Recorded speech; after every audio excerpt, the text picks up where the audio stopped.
Welcome to the Sober Nation FM podcast, where we're putting recovery on the map.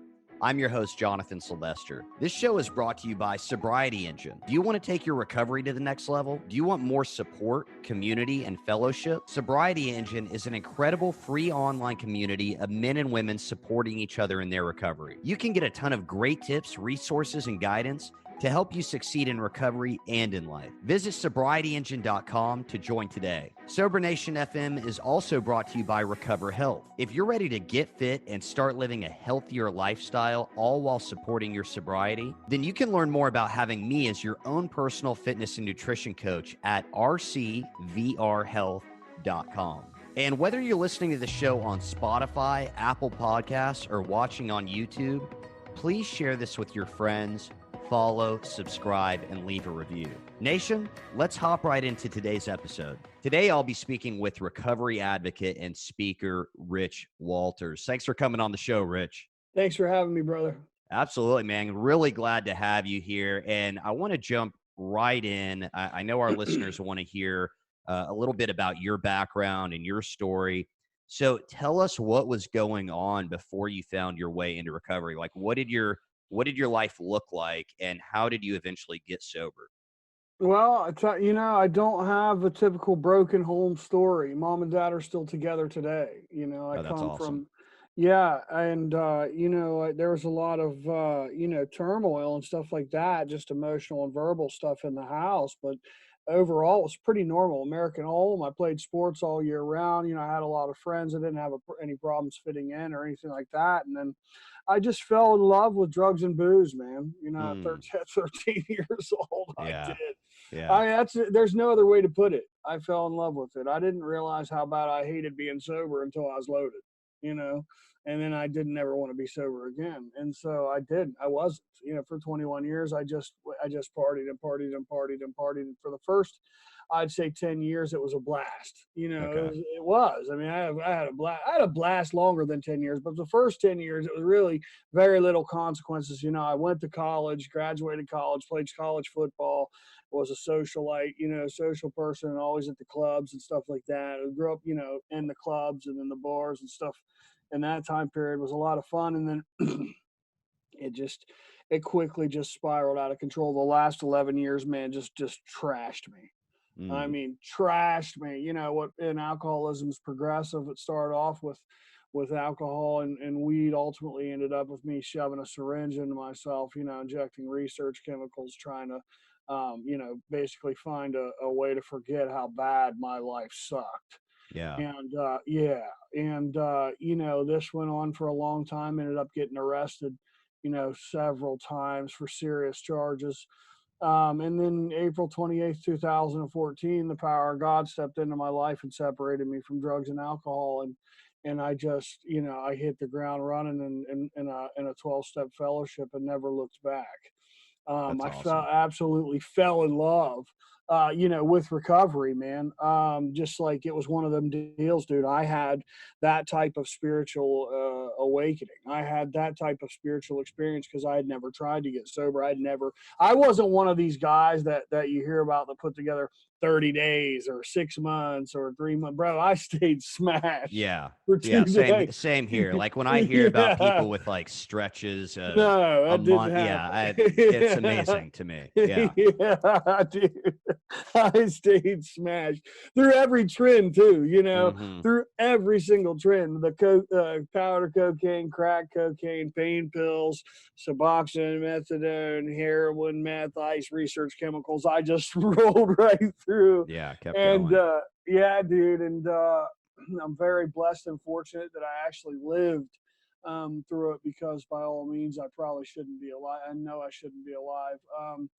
And, I just fell in love with the deal, man. And then here I am, it's wild, and we'll get more into that. But For sure. I'll tell you what, it's been a fun journey, man. What a cool thing that we get to be a part of. Yeah. I love hearing that, man. I love how you say, like, you really look like a lot of people when they walk in, when they come into recovery and maybe they go into a 12-step meeting or whatever, group or fellowship they might be a part of. It's like, Yeah, I think a lot of people put it pretty well. Like, no one comes in on a winning streak, right? Oh Like, you're yeah. not necessarily like happy to be there, but I think I'm kind of with you. Um, I think it was like the people, and everyone has a different experience, but the people and just seeing that there was some hope. Like, I really did get into it right away. Like, I started to enjoy the meetings and all that stuff.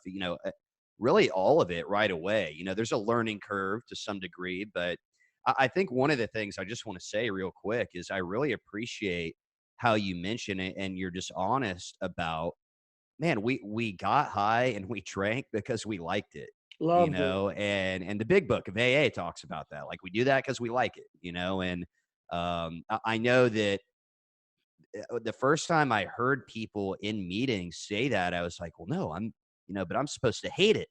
And it's like, yeah, we're not fans of it now, but we're here because we loved it.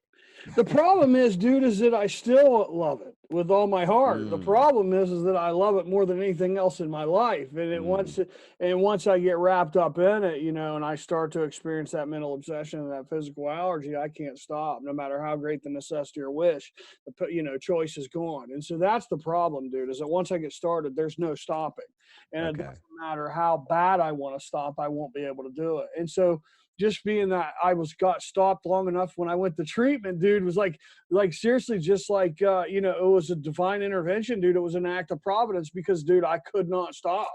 I Yeah. couldn't pump the brakes. I swear, time and time again, I would like come out of this is just typical verbiage, but I would come out of a spree, dude. Emerging remorseful. Swear to God, I'm never going to do this again, ever, ever, ever, ever, ever. I spent a fortune, and I did so many stupid things the past couple of weeks, and I've picked up 4 new felonies, and I'm never going to do this again, ever in my life. And then I'm doing it again immediately. Mm, We talk about how the ego rebuilds itself so fast. Suddenly, within a couple of hours, I'm bugging out. yeah. Suddenly within a couple of hours, I'm telling myself, dude, you're overreacting.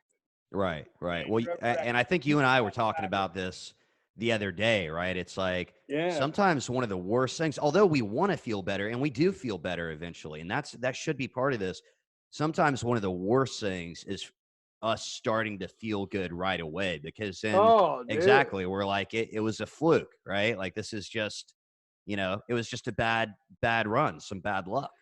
So that's what happened, dude. Like, I think I truly enjoy, even though there was like thousands of times that I said I'm never doing this again, and then the ego rebuilt itself, and I'd be doing it again. Hmm. I still loved doing it. I still loved getting loaded up until the last 6 months, and then Okay. I'll never forget, Hmm. dude. That feel like I was just done. I was Yeah. shot out, but I just kept going and just kept going and kept going, dude. And I had the hustle beat out of me. Like I was just like, this is just a nightmare just to be able to go get well. Like this is just a like serious issue. Like I don't even have the hustle in me to do this anymore.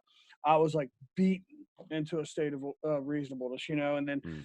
it was like I didn't go down without a fight either, bro. I went to treatment and I had a terrible attitude.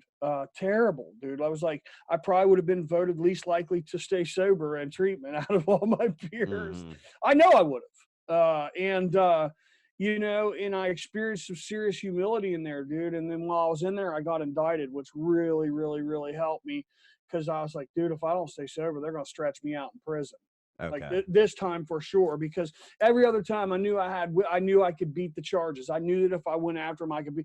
This time they had me fried, and so I was like, dude, I've got to do whatever it takes. Plus, I'm not even having fun anymore, and like I have nothing left. Like at this point, I'm 34 years old, dude, and I am shot out. Like I'm, Mm. $160,000 in debt. Like I am just in bad shape, and I have nothing. Nothing. Hadn't seen my little girl in a few years, and Wow. I just had burnt every bridge in my life, and so it was really the only option. And even though it was the only option, it seemed like it was still a coin flip.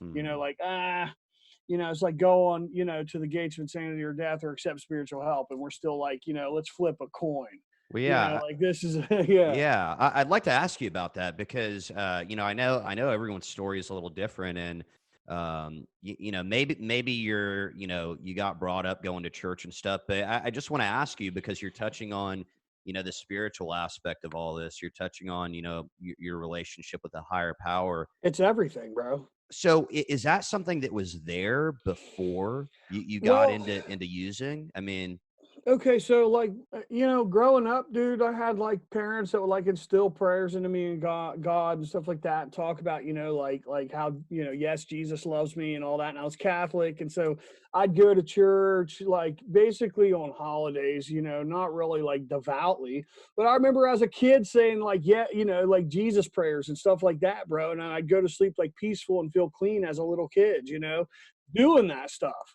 And so, like, I had always believed in God because I suppose I was afraid to say that I didn't. Um, that's all right. I suppose I was afraid to say that I didn't believe in God.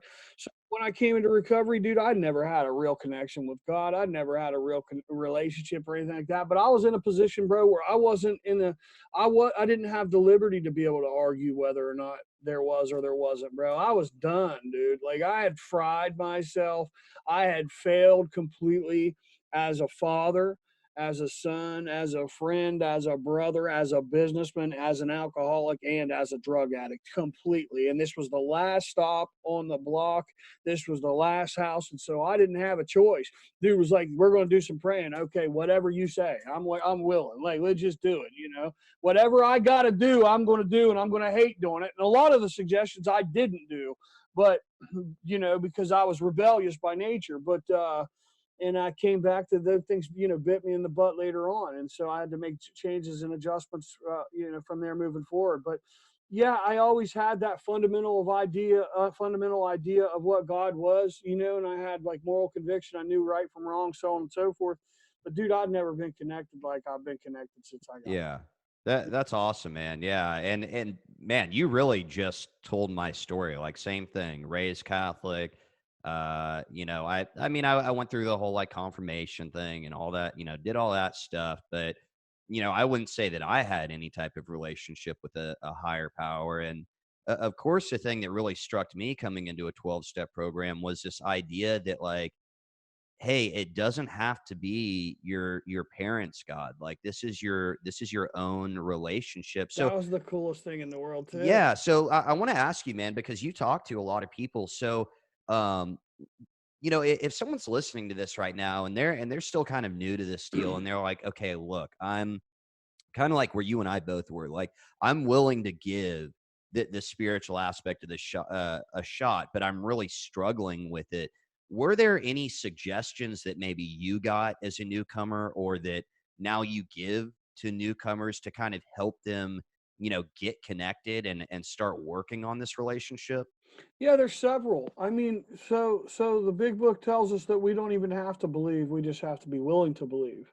And so we just need that shred of willingness, right? And so you could just basically tell them, you don't have to believe right now, but are you willing to believe because I believe? Or how about this? Are you willing to believe that this group right here? And some people look against that because they say no human power, but if you look at the group, and several people have done it, including our predecessors in the beginning. Hmm. As a matter of fact, I talk about this in the 12 and 12, using the group in the beginning to help get you started, right? Sure. Yeah. Using the group as your higher power, whatever the case may be, dude, stick around. Like at this point in 2020, we're just trying to keep you alive long enough to where you can find true freedom. I Right. don't care what it is you believe in. You know what I'm saying? Yeah. Let's start somewhere, man, because you got to hang on. Because Sure. I'm going to tell you now, if you just throw a wall up and you're just against it automatically, you're going to have some trouble. And I'm going to tell you right now, people aren't relapsing these days and going over to the nearest bar room. They're going over Yeah. to the nearest trap house and trying some controlled fentanyl usage, and they're dying. Mm. So That's we real, got to man. we got to do whatever we can to keep them on the hook, man. Yeah, I'd agree. Yeah, I think kind of what you're saying is where I was, and it sounds like it's where you were in the beginning. It's I'm in so much pain right now. Like, just tell me what I need to do. Yeah. Just I'm not even gonna question it at this point. And I will just say, all this we're talking about here. It's important to note that like no one is trying to force anyone to believe in the way I believe or you believe or anything like that. It's like, man, believe in something bigger than yourself. I think that's kind of the main suggestion. So Bro, I do want yeah. to ask you, because you're also the director of outreach for a treatment center in Florida. So how did you decide to get involved in the treatment industry, and what is all that about? Well, about I don't know, it was 3 years ago now. I was, I was already speaking all over the state of West Virginia and a lot all over Ohio, and and so I was kind of, I guess, my name was getting out there and so on and so forth, and I didn't even really mean for it to be. I was just being asked to speak all these different places by various people, and people would hear me speak and be like, dude, I got to have you come and speak here. I have you speak at this anniversary. Can you do this workshop? Will you be able to come to this convention? And so on and so forth. I was like, yeah, yeah, yeah, yeah. And then at the same time, like all these like big major like recovery events and stuff like that started taking place because people kind of just blew their anonymity. It was like right at the time when like heroin and fentanyl was like killing everybody, right? So everybody just took the veil off and just compromised their anonymity and and started, and that's what I kind of want to say here is that, like, I'm not a representative, and I don't like, I don't want to attach myself to any 12-step fellowship in particular or anything like that, because I don't represent any fellowship or so on and so forth. I'm essentially just a person in recovery or a child of God or whatever you want to call it. But then I just started going out there, man, and I started carrying this message, dude, everywhere that I went, and it just kind of snowballed and snowballed and snowballed. And and then all of a sudden, like, I just got a call one day from a treatment center, dude, and they're like, hey, we would love for you to be an ambassador for our treatment center. And I was like, wow, what is that? I didn't know it Yeah, was a job. Yeah. I yeah, didn't even know it was a job. And this is like 3 years ago,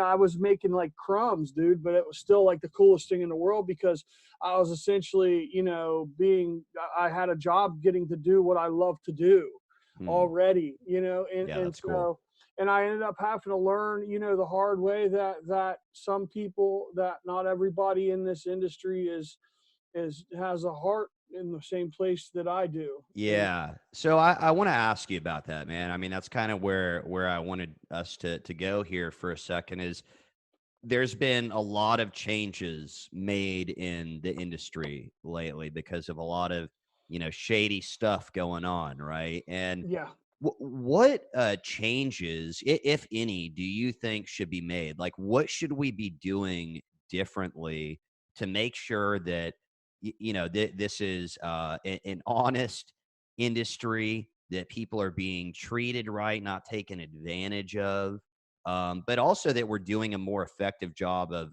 getting people sober and helping them to stay sober? What differences, if or changes, if any, do you think should be made? I think that they've already cracked down so much, Okay. and I think that at some point in time, they put up so much red tape, it becomes hard for people to operate, and then it prevents people from not being able to receive the help that they get. Mm, Listen, if you're one of these guys, if you're one of these pieces of garbage that have paid someone money or drugs to go to treatment, you need your head knocked off. mm, It's just that yeah, simple. yeah. Yeah, It's not dude. good. Like if you're one of these idiots that do that, like if that's where you're at with your job and your hustle, then we don't need you in this industry, period. And it was like that kind of stuff that shocked me when I first started doing it, when I started to hear these stories, and I'm like, this is wild. Like it wasn't at all what I expected. And I ended up, meeting and being around some people who ended up, getting in trouble for stuff that was like, just weird, shady stuff, that they do with, a treatment center owner never tells you what they're doing in the shadows. Right, You right. know what I'm Yeah, saying? So you don't find that out until he ends up getting arrested for something in regards to a lab or something like that. You don't know that kind of stuff because the treatment center is not a dump. It's a nice place. It's a right. super nice place, but you don't know what the owner's doing on the back end when it comes to his greedy agenda. you know. And so that was just the strangest thing for me, dude, like to realize that there were actually people that were putting greed and money above everything out here, and that their primary purpose wasn't just to see somebody getting help, but to make a absolute fortune. And so that was tough, dude. That was tough to see. And then you go through the go-throughs and you learn about this kind of stuff, and you just end up meeting the right people, man. You follow the proper guidance, and you just continue to do the right thing, man. And it's a great job. It's a great thing. Yeah. For good people, especially people who've lived experience, to work in this industry, dude. It's needed. It's vital.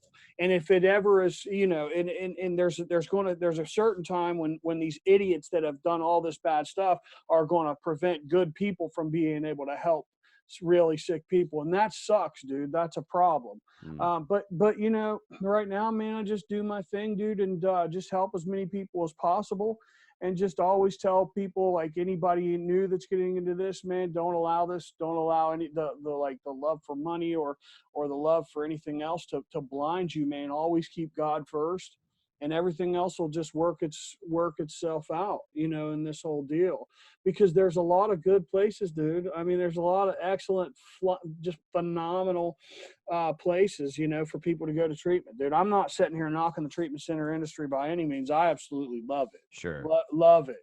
And as a matter of fact, treatment saved my life. It's not what keeps me sober today, but it was the beginning of my journey.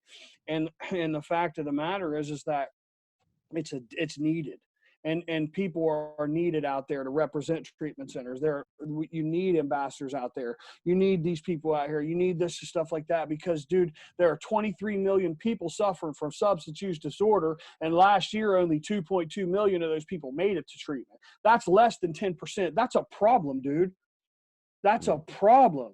So we need more people out here that are like, hey, let us help you. Let us guide and direct you, help get you off the streets. Because the fact of the matter is, everyone's like, they all know where to go. That's not the truth, dude. Wow. People still don't know where to go. People's families still don't know what to do. They're still reaching out because they don't know the misconception is that everyone knows what they need to do these days. It's not a secret anymore. You don't have to bring any more awareness. That's bullcrap, dude. That's bullcrap. People need to be out here, representing recovery, representing transformation, and representing growth, dude. And there shouldn't be anyone shedding a negative light on anybody doing that and doing it the right way. It's wrong. I'm so sick of everybody getting thrown under the same umbrella when there's so many good people in this industry. I'm so sick of hearing it, Yeah. It's there are. disgusting, dude. There's so many good people. Like, you only need a few bad people, just a couple. It's true. And then there's millions of good people that go unnoticed because of the story of one idiot. Yeah. It's just a joke, dude. So I'm all for treatment. I'm all for the people who work at treatment, and I'm all for transformation, recovery, and this beautiful lifestyle change, dude. And I'll never stop shouting from the rooftops. Yeah, that's awesome, man. Yeah, no, I know. I mean, number one, I went through a treatment center, super grateful, saved my life as well. Definitely I needed that just where I was. And that's an incredible statistic you just shared. I guess that's something that I didn't know and I hadn't really thought about. It's that there are so many people out there, and the main issue isn't these few bad people out there running crappy places or doing shady stuff. It's that most people aren't making it into treatment. So I guess if anything, maybe you're saying that the change that you would make is making treatment more available to more people. Yeah, dude. I mean, people aren't. You look at that. Look at the numbers are staggering. Less than 10% of the people suffering from substance use disorder are found treatment in 2019. When it would seem like at least 25% of those people should be able to find treatment or stuff, so on and so forth. The fact of the matter is, the majority of people who reach out to us and a lot of other people are saying, we just don't know where to look. We don't know who. Yeah. And so the biggest misconception is they do know where to look. They do know what's going on. They're well aware. That's not the truth. Yeah. They just don't know, dude. And so people are dying in ignorance of not being ignorant, but being ignorant of where to look, for help. And it's sad and it sucks. So, yeah, dude, I'm not going to buy into, one bad apple doesn't just ruin the whole bunch. That's not the deal, dude. There are so many good people that work in treatment, addicts and non-addicts, dude. But the fact of the matter is, the hardest working, best individuals that are in that I've seen in treatment are people who were once addicts and who bust their butt because they love to give back. They truly have a passion for helping other people, and this is their life. The weirdest part is that most people think that people that work in treatment, this is was one of the weirdest things, shouldn't be compensated, shouldn't be paid. It's like it should be some Yeah. sort of free service to help. Right, Dude, right. that's garbage, dude. How do you? Yeah, it's an interesting deal. And look, I see both sides of it. Like sometimes treatment can be, super expensive. Luckily now I think that it's all insurance policies cover treatment to some degree, which is great. But yeah, I mean, it's a job. These people are working their butts off. I mean, a lot of them. I know a lot of them. I got sober with a lot of them, and I know these people personally, and they really are, man. They're giving so much back, and but it is a job too. Like these people that work in the industry, they need to be able to make a living. They need to be able to take care of their families, and I think that does kind of get looked down upon sometimes, and it's that's not the way that the world works, and it's not fair to think that these people should work. I know guys that, especially when they just go into the field, they're working in detoxes, and these guys are working like 18-hour shifts and stuff. And you're telling me, Dude, it's not uncommon to go 80, 90 hours a week. yeah, so you're telling me that these people shouldn't be properly compensated for that? Yeah, it's just not fair. I do want to ask you, you mentioned the families, and the families do get, I'm thinking about my family, and all I put them through, and even when they started to understand some things, they were still in the dark about a lot of things. And you mentioned your speaking engagements, and I know you do a lot of them. So I'm assuming that families are one of the groups, but what groups of people are you speaking to? Like, who are you generally speaking to, and what is the message that you're sharing most of the time? I'll ask you this specifically for the groups of people that are not addicts themselves. What is the message that you're trying to carry to them? Well, number one is that so obviously I speak to a large demographic of people, Okay. lots of Okay. addicts and non-addicts. For the ones who are non-addicts, Hmm. I try to give them an understanding of what this looks like, kind of from an illness model, from a disease model, and also I want to give them, reasons, because a lot of the times they blame themselves. The families are blaming themselves for what's happened, and the truth of the matter is that it's not their fault. And so I want to let them know what this looks like and how some people are just predisposed to this thing, from the first time that they ever pick up. And why is it that they pick up? And so I share my own experience and what that looked like when I was 13 years old. And so they're saying, why would he ever start doing this? Why would he ever start? We raised him right. I was raised Right. right. I went to college. I graduated from school. The Yeah. fact of the matter is, the first time I ever picked up was at the beginning of junior high in seventh grade, and I was with a bunch of guys who were sitting around smoking weed and drinking, and I did not, and I was so fearful of what other people think about me, because Hmm. that's obviously an impressionable time in our life, starting junior high, starting middle school. You got to be cool. This Right. is like the first couple weeks, right? And Yeah. I'm like, dude, God forbid if they label me a square or a loser now, these Hmm. next 3 years are going to suck, Yep. you Yep. know? And so the first time I ever picked up, it was out of fear of what they think about me if I did. And Mm. I didn't arrive in that moment. I had arrived. I didn't feel it like that, because I knew that I felt guilty, shameful, and remorseful because I had to go home and see mom. And I grew up in the 80s during the Just Say No campaign. And so Yeah. I felt guilty, dude. I was like, gosh, dude, I've been hearing this Just Say No deal forever. And Hmm. I feel like Hmm. a guilty piece of garbage. But it didn't take me long to find my friends' parents who weren't like my parents. And they're like, just come on over on Friday and you guys can stay blitzed till Sunday. And when Okay. I knew I wasn't going to get caught by my mom and dad, then I had arrived. And it was Mm. shortly after that. And I just had fell in love with it. And, you just don't know. And it was like one of them deals, dude, where just, I fell in love with it. And then at some point in time, you crossed the point of no return. Yeah. Some people just go on about their lives, and that's okay. I wasn't one that could do that, bro. Like, I just Yeah. kept charging forward. Yeah. So, I mean, let's just stick to families here for a second. So, when you're speaking to a group that's mainly, made up of families and they're listening, I'm sure you speak to a lot of them, after one of these, engagements. So, is there like, what are some of the things that, like, especially, maybe while you're telling your story, what are some of the things that maybe they're surprised to hear or that they learn or that they ask you about afterwards? Well, number one, they really don't understand that powerlessness deal. Yeah. Like, when they hear that you're doing it against your own will, Mm. and they're like, that's crazy to them, because they're thinking, why doesn't he just stop? Why won't he just stop? Gosh, doesn't he understand that we love him, that his daughter loves him, that his wife needs him? Why can't he stop? And I'm like, listen, the deal is this, and this isn't how everyone operates, but this is how guys of my type operate. Is that there's a certain point when we cross the point of no return, and that power of choice, whether or not we're going to pick up or not, is not there. We can't stop. We are acting against our own will, and the strongest willpower in the world won't get us to stop. And so they're like, that just it just blows their mind. Mm. And then how like and then how like he just acts like he doesn't even care that he's hurting us, or she just acts like he just doesn't even care. And why would he steal this? And why would he do that? And I'm just thinking to myself, listen, they're so caught up in this deal that they're just blinded by themselves, that they're so selfish and self-centered because this deal, they're suffering from something so bad in here and in here that they have to pick up. Number one, to treat the physical sickness, and number two, to shut this thing off as to where they've been. And I said, unless you live that, you won't understand what I'm talking about. It's a nightmare.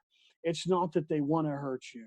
They don't want to hurt you. Mm. Believe me, that's my experience. I didn't want to hurt mom and dad, right? I Yeah. didn't want to hurt my family, dude. And I would feel like a piece of crap after I did something stupid and I hurt them. I would feel Yeah. so low, and I just couldn't stop. And I didn't understand, like, why can't I, am I Yeah. just bad? Yeah.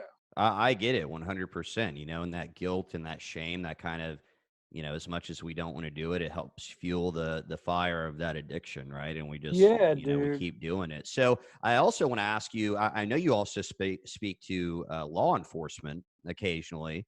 So what are some of the things that you think that they learn, or maybe they get a new kind of viewpoint of this? I'd like to think that law enforcement is getting a little more of a human like face to addiction. I mean, we hear about with this opiate epidemic, first responders like police officers and also judges and all these people overdosing, and so they know it's going on. It's a real thing. It's affecting people just like them. What are some of the things that you think that they learned, or maybe they're surprised to hear when you speak to law enforcement?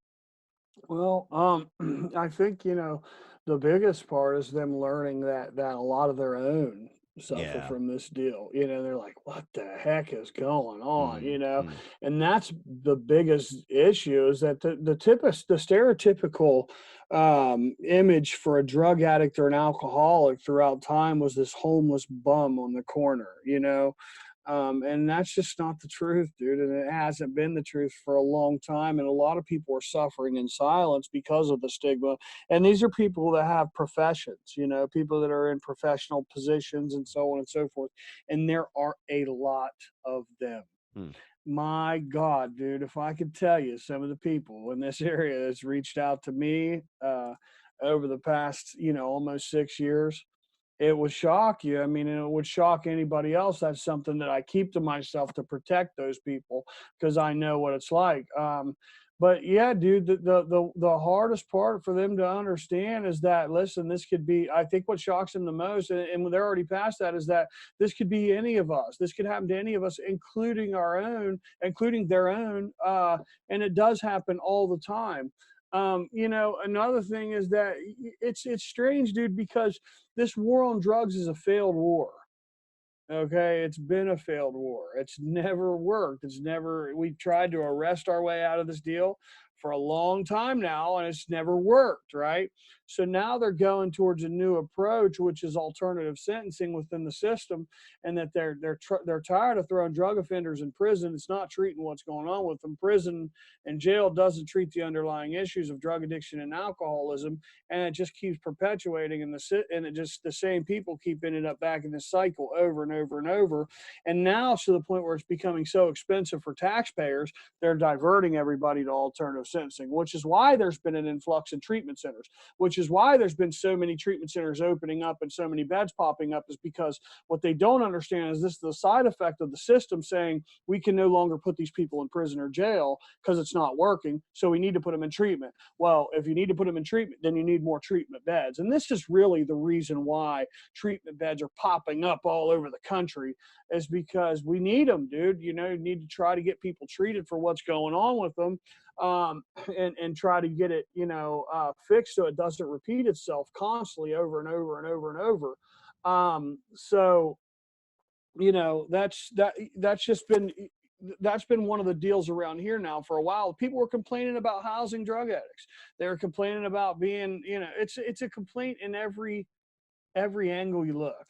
If you look, there's some people that are, treatment centers, they're terrible, there's that and other. Okay, cool. Okay, well, the drug addicts, they're terrible, they're this, that, and other. Well, okay, cool. Well, we don't want them in the jails, they're overflow. Okay, well, we don't want them in our backyard. Okay, well, it's everywhere you look, someone's got something else to complain about. When do we turn our blinders on and say, you know what, I'm not listening to this anymore. Let's stay focused on the problem, or let's focus on the solution that we can fix this problem, and let's just try to stay focused on God so I can stay calm and peaceful throughout this whole thing.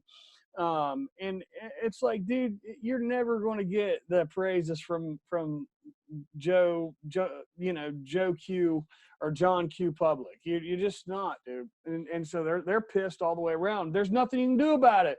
You got to deal with it. It's 2020, dude. They're everywhere. Yeah. There are people who are suffering everywhere. I'm talking everywhere, dude. I coached Little League Baseball last year, the 10U team, and I'm telling you, one of the most shocking things I saw was the amount of parents who were noticeably on meth. And these aren't like streetwalkers, dude. These are normal, like hardworking blue collar people.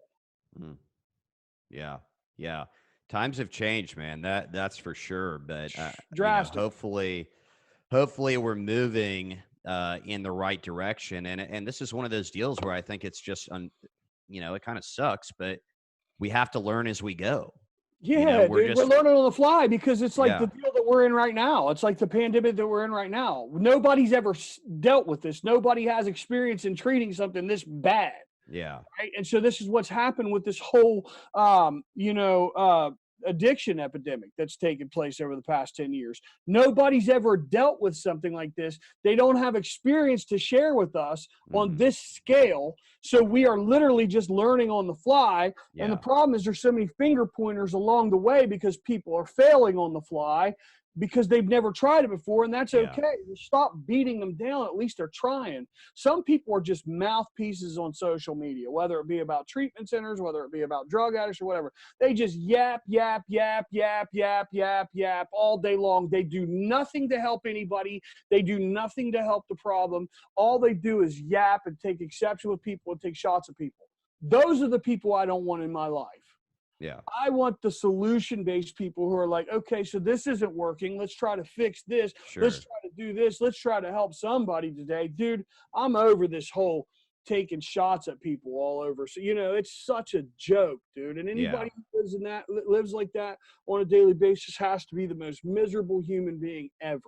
Yeah, no, I get it, man. But I like what you're saying. I mean, let's keep it in the solution. And I think that like you were just touching on, luckily the system, if you will, is moving towards this deal where we're trying to get people help, as opposed to what you said, arresting our way out of the problem. And we've seen other countries around the world that have tried, different things. It might be working for them, like decriminalization and getting people into treatment. And I think an important thing is that I think we need to look at more is like, okay, we get these people better. Now, what are they going to do? Meaning like more jobs and things like that. And I think we're starting to do stuff like that. But what works in other places may not work here. But I think at least we're starting to move in the right direction. I think we're starting to have a more two-sided conversation about things. And you're right. Unfortunately, there's always going to be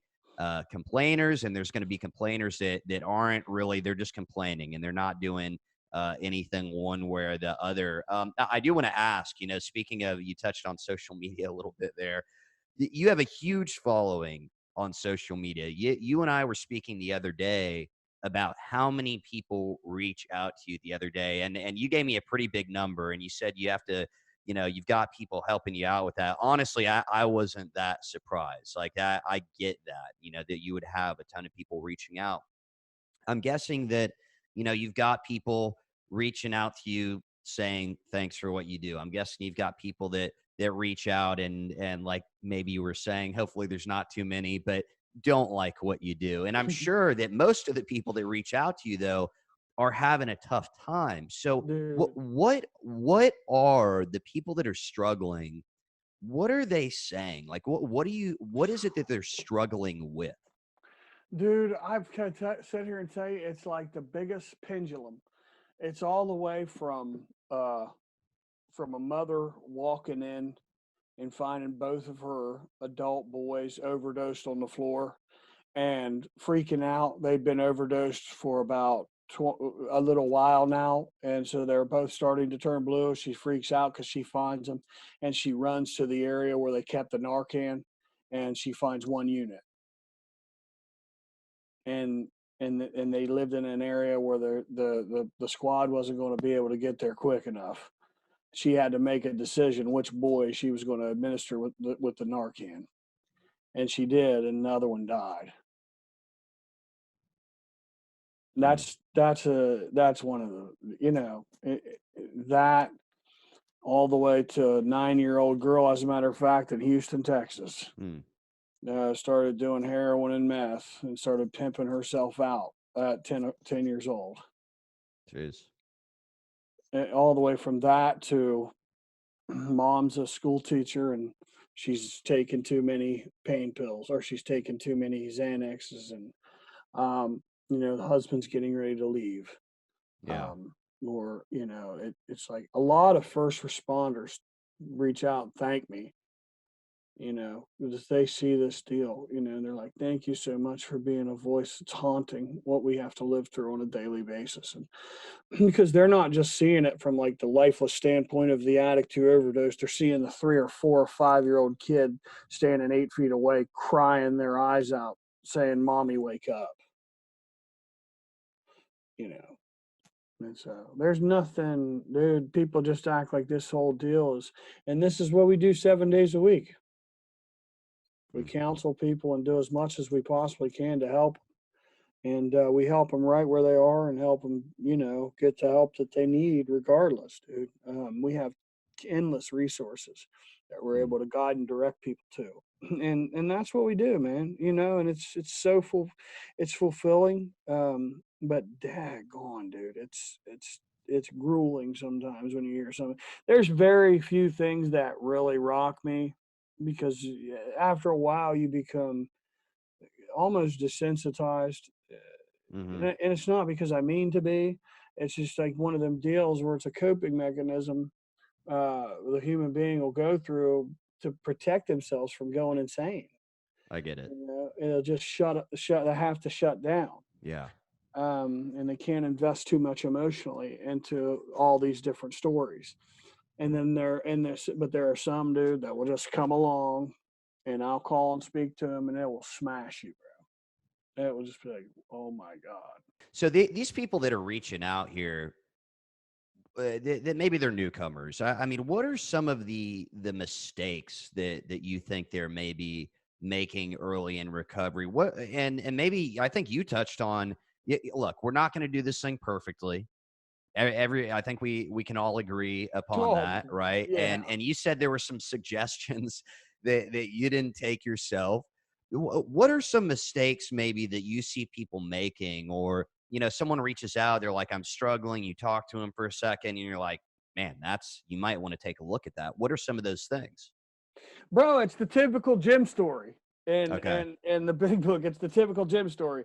All went well for a while, right? This is what happens. This is the revolving door in these halfway houses and all this other stuff. All went well for a while, right? He got his he put some weight back on, right? Okay. He got a sleeved out tattoo, right? Yeah, he got the skin fade with the hard part, bro. He got some sick he got some Yeezys. Oh, right? damn, he's got the Yeezys. Yeah, he's flexing, bro. He's flexing on Facebook, right? All went well for a while, right? The wife let him start seeing the kids again, right? Wow. All went well for a while, but he failed to enlarge his spiritual life through work and self-sacrifice for others. Yeah.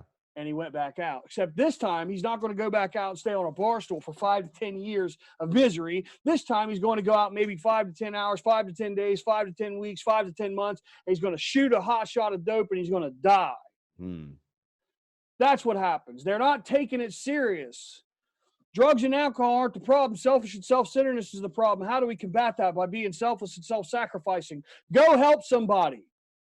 Get outside of yourself. You know, just because you made a post on social media doesn't mean anything. Who are you helping face to face? What are you doing for your fellow man? What are you actually doing? Yeah. You know, and it's like, and that's when the rubber hits the road. And then we start to work on these defects of character that they're killing people. What I'm saying is that nothing changes in this person's life other than the fact that they removed the heroin out of it, right? That's a dangerous place to be. This is constantly working on the inside of me and trying to be as selfless as I possibly can. This is me trying to be less fearful. This is me trying to be less angry. This is me practicing honesty to the point where it hurts to be that honest, right?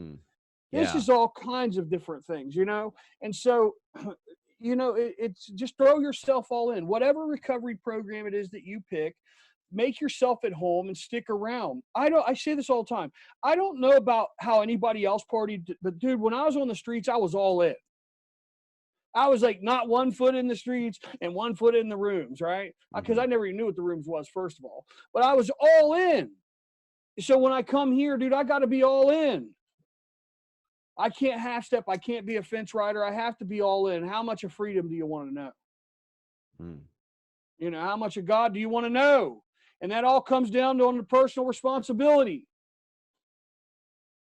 Yeah. Yeah. I like that, man. That's great advice, man. I think we're going to wrap it right there. So you can link up with Rich by liking and following the Rich Walters Facebook page. Thanks again for coming on with me today, Rich. Thanks so much for having me, man. Be sure to check out the show notes for all the info from today's episode. Sober Nation FM is brought to you by Sobriety Engine. Sobriety Engine is a free online community of men and women supporting each other in their recovery. Visit sobrietyengine.com to join today. This show is also brought to you by Recover Health. If you're ready to get fit and start living a healthier lifestyle while supporting your sobriety, you can learn more about having me as your own personal fitness and nutrition coach at rcvrhealth.com. And again, whether you're listening to the show on Spotify, Apple Podcasts, or watching on YouTube, please share this with your friends, follow, subscribe, and leave us a review. Nation, thanks for tuning in, and I'll see you next time.